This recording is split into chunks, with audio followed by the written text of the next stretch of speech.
Assalamualaikum warahmatullahi wabarakatuh. Bertemu kembali bersama Sunan 007 Suara Jalanan Rusawan GC. Sebenarnya saya dari pagi tadi minggu ini bekerja ya sebisanya yang saya lakukan. Tapi saya usahakan rutinitas itu saya Sabtu Minggu karena hari biasa saya harus bekerja untuk mengajar ke sekolah. Jadi saya manfaatkan hari Sabtu dan Minggu. Nah, seperti siang hari ini sudah pukul 2 lebih itu dari pagi saya hanya mengerjakan karya-karya ini. Nah, saya sudah merampungkan tadi dua karya seperti ini. Ini saya pikir sebuah karya relief 2 dimensi ya dari kayu yang saya ukir seperti itu. Jadi saya getok-getok aja dari pagi, terus saya mewarnainya, kemudian saya juga membuat seperti topeng-topeng ini. Nah, ini perencanaan pembuatan untuk berikutnya. Ini insya Allah nanti akan saya kerjakan juga. Saya kok kepingin membuat air terjun beserta rumah, juga bebatuan dan pepohonan ini. Entah, saya ini seorang orang yang mengagumi karya naturalisme dan realisme. Meskipun masih 40%. Saya bukan seorang yang piawai. Ya, jadi saya ini masih mencoba belajar untuk bagaimana sesungguhnya menuju ke proses realisme dan naturalisme ini. Nah, ini dia, ini alat-alat yang saya pergunakan seperti ini. Kemudian jika saya ingin memahat ya saya persiapkan ini tas khusus untuk peralatan saya. Ini berupa pahat-pahat pahat. Ini juga merupakan pahat ini sebetulnya sangat lengkap. Saya beli di Klaten waktu itu. Nah, ini alatnya macam-macam dari bagian yang kecil sampai yang besar. Nah, seperti ini. Ini peralatan untuk mengukir kayu. Ini ukiran-ukiran juga. Jadi banyak ukiran. Bahkan saya membuat kura-kura. Nah, saya juga mengerjakan juga kura-kura dari bubur kertas. Ini sangat kuat sekali nih. Udah mirip seperti kayu. Sebetulnya ini terbuat dari bubur kertas. Ya, seperti itu. Saya akan kembali. Jadi inilah peralatan saya untuk mengukir sebisanya dengan tenaga yang sekuat saya seperti itu. Nih. Nah, yang lebih tajam lagi, yang panjang saya simpan di sana. Tidak saya keluarkan, saya hanya ini saja. Nah, nanti setelah saya menggambar, tentunya ada sebuah proses di mana saya harus meletakkan ini semua, lalu ini semua saya letakkan di bawah. Mulailah saya mengerjakan karya-karya saya ini. Nah, ini saya letakkan seperti itu. Kemudian saya mempunyai alat pukul. Alat pukul ini, nah ini alat pukul saya ya. Seperti itu. Ini alat pukul saya, dan ini proses nanti menuju membentuk sebuah pahatan-pahatan yang sekali lagi secara pribadi saya menyebutnya sebagai seni rupa relief. Jadi seni rupa relief seperti itu. Nah, tidak mudah memang. Saya ini sebetulnya otodidak, hanya melalui proses observasi. Saya kan dulu semasa remaja bujang itu kan ikut teater gitu ya. Kebetulan saudara saya yang almarhum Mas Priyo itu, beliau itu pandai melukis gitu, melukis. Nah, saya selalu mengamati beliau. Kemudian tokoh-tokoh lukis yang lain, melihat dan melihat.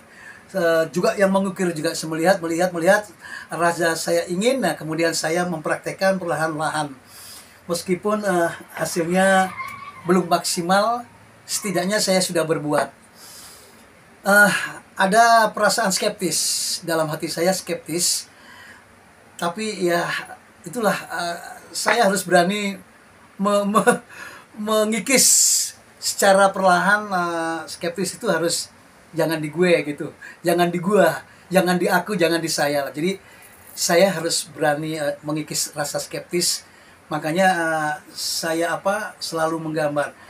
Jadi saya juga menggambar, belum saya figura. Sebetulnya di dalam sini banyak, lebih dari 20 lukisan figura ya.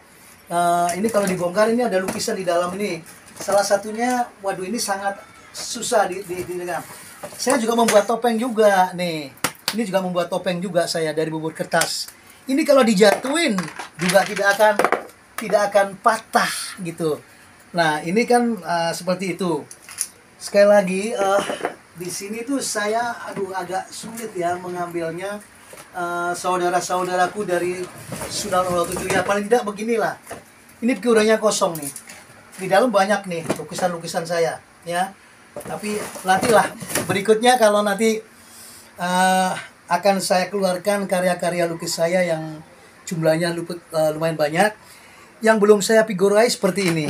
Nah, saya sebelum menyentuh ke lukisan akrilik, saya akan menyentuh karya saya, yaitu 1, 2, 3, 4, yaitu seorang petani menaiki kerbau. Nah, ini juga karya saya, terbuat dari kertas. Saya mencoba untuk berimajinasi. Kemudian perempuan yang sedang menari, ini juga dari kertas. Saya mencoba untuk berimajinasi, kemudian bagaimana berkreasi, mewujudkan seni rupa 3 dimensi. Alhamdulillah, walaupun tidak sempurna, setidaknya saya menghilangkan rasa skeptis tadi, sehingga terwujudlah beberapa seni rupa 3 dimensi. Nah, termasuk ini karya seni nih. Ini juga elang ini saya buat dari kertas juga. Jadi tadi pengembaraan saya perlahan-lahan selalu eksperimen. Saya nggak peduli apakah nanti hasilnya bagaimana, ya saya tetap eksperimen sampai kapan gitu. Nah, ini juga dari kertas. Lalu selanjutnya yang saya maksud tadi, ini yang belum saya figura. Nah, ini yang belum saya figura. Ini yang belum saya figura. Nanti akan saya figura. Saya menggambar laut. Sekali lagi saya suka menggambar tentang pemandangan. Nah, seperti ini. Suatu saat nanti, ketika nanti berlanjut, saya akan bongkar. Saya akan mencoba memperlihatkan karya saya yang sudah saya pakai figura. Ya, seperti ini. Nah, berangkat dari sebuah imajinasi saja. Jadi ide gagasan saya ingin menuangkannya, perkiraan begini, perkiraan gini. Nah, akhirnya terwujud. Dan saya tidak boleh berbohong diri, saya jujur. Untuk mau bisa membuat seperti ini, guru saya adalah YouTube. YouTube and YouTube. Saya otodidak, belajar dari YouTube, saya dari YouTube. Alhamdulillah dikit-dikit ya akhirnya terwujud. Ya, seperti itu. Kemudian juga wajah orang ini juga terbuat dari kertas. Terbuat dari kertas. Saya bentuk, ya akhirnya terbentuk juga. Saya punya impian untuk for sale sebetulnya. I don't know, mudah-mudahan saya punya obsesi. Ada orang mengatakan bahwa seni itu seperti apa ya, batu cincin. Ketika orang itu suka, insya Allah nanti akan diapresiasi dengan cuan. Nah, saya ini obsesi diapresiasi dengan cuan. Entah kapan cuan itu akan datang. Saya yakin insya Allah Tuhan tidak pernah menyia-nyiakan dari hambanya untuk selalu berkarya. Saya yakin seyakinnya. Nah, untuk itu, ini saya terlepas dari sebuah kuas lukis. Jadi saya pada umumnya alat-alat lukis seperti ini. Nah, ini saya membuat juga sendiri. Jadi lepas dari kuas, saya membuat alat sendiri, yaitu membuat alat seperti ini. Nah, ini saya membuat alat sendiri. Nah, ini alat-alat yang saya buat. Ini alat-alat yang saya buat, kesannya buat nyantet. Ini buatnya kayaknya ada shoot ke perut gitu, disyat atau ke leher gitu ya. Padahal ini adalah sebuah instrumen di mana saya untuk membentuk sebuah seni rupa ini. Saya membuat, seperti ini. Saya kok lebih nyaman gitu, lebih nyaman. Ya saya ikat-ikat dengan ikhtiar sendiri, saya ikat dengan benang, saya isolasi. Alhamdulillah begitu saya melukis nyaman seperti ini. Setidaknya secara umum saya sudah melanggar, saya sudah melanggar aturan. Tapi ya gimana ya, saya mencari sesuatu yang mempermudahkan untuk saya gitu. Sekali lagi saya pengen seperti mereka yang benar-benar sudah diapresiasi secara publik, kemudian maaf ditukar dengan cuan gitu. Ini sebuah harapan yang paling dalam buat saya gitu. Karena di samping itu saya belajar dari YouTube juga, saya sering kan melihat dari Kasirum, Jihan, Popo, kemudian Suhardi, Sri Hardi, dan sebagainya. Mereka itu tokoh-tokoh yang menurut saya hebat. Afandi, Basuki Abdullah, kemudian Raden Saleh, itu aduh menurut saya dahsyat.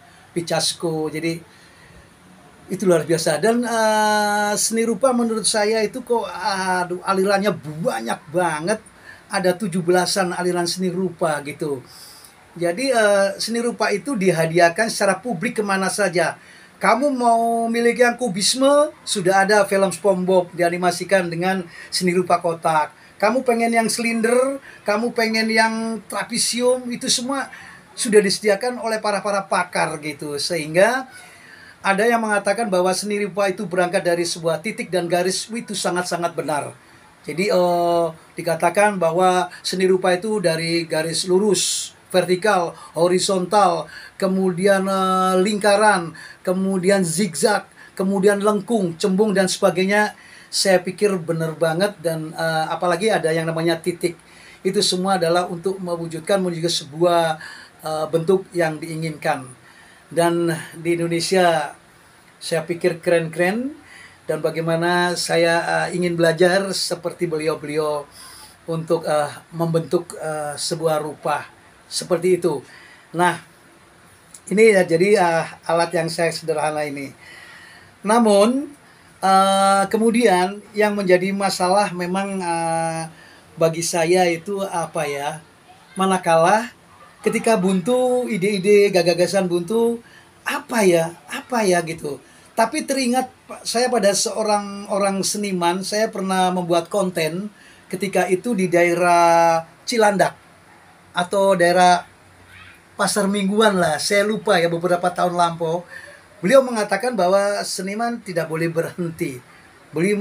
Seniman harus bekerja. Apapun itu akan menjadi sesuatu. Dari kertas, dari kayu-kayu yang terbuang, bagi seniman itu bermanfaat. Jadi saya semakin optimis. Saya sekali lagi akan mengikis rasa skeptis saya.